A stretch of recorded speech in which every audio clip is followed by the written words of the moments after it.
Nicholas Young is sure a jury will agree he's no radical Islamic terrorist.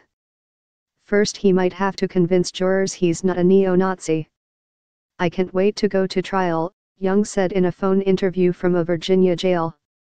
"Frankly, my case isn't like any other terrorism-related case that anyone's ever brought forward." He's right. Young is the only U.S. police officer to ever face terrorism charges, a case brought after he was under FBI surveillance during 6 of the 13 years he patrolled the D.C. metro system.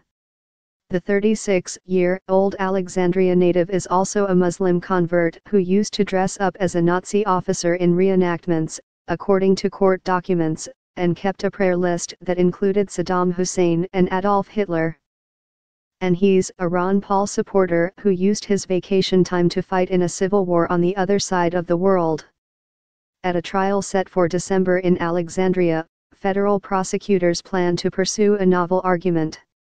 They will paint Young as a violent-minded believer in an alliance between Islamist and white supremacist terrorism at a time when both are sowing fear across the country. "It's a unique case, it's a unique defendant," Assistant U.S. Attorney Gordon Kromberg said in court last month. The defendant was an adherent of both. "The common enemy is hatred of the Jews." Police officer for D.C. subway system accused of trying to help ISIS.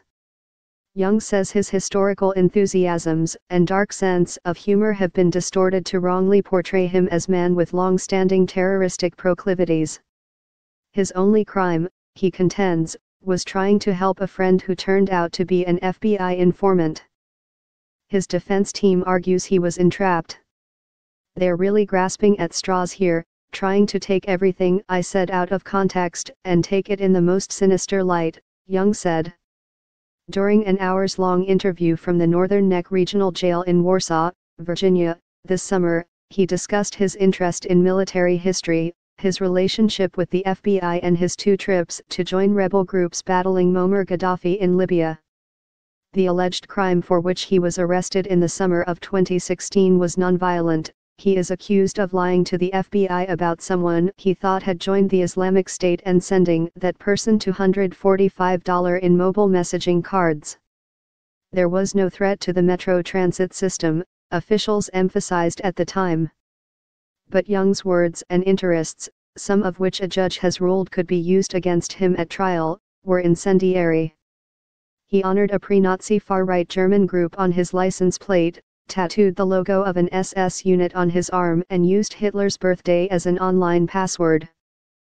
Authorities say he joked with informants about wanting a female slave, smuggling weapons into federal court, and torturing and killing FBI agents. Young was first contacted by the FBI in 2010 as authorities were investigating an acquaintance he knew through college and a local mosque. Court papers say Young told agents he was shocked by the allegations against Zachary Chesser, who was ultimately convicted of trying to join an Al-Qaeda-linked terrorist group and threatening the creators of South Park. Chesser, the defense says, later indicated he remembered Young as a conservative police officer not interested in jihad.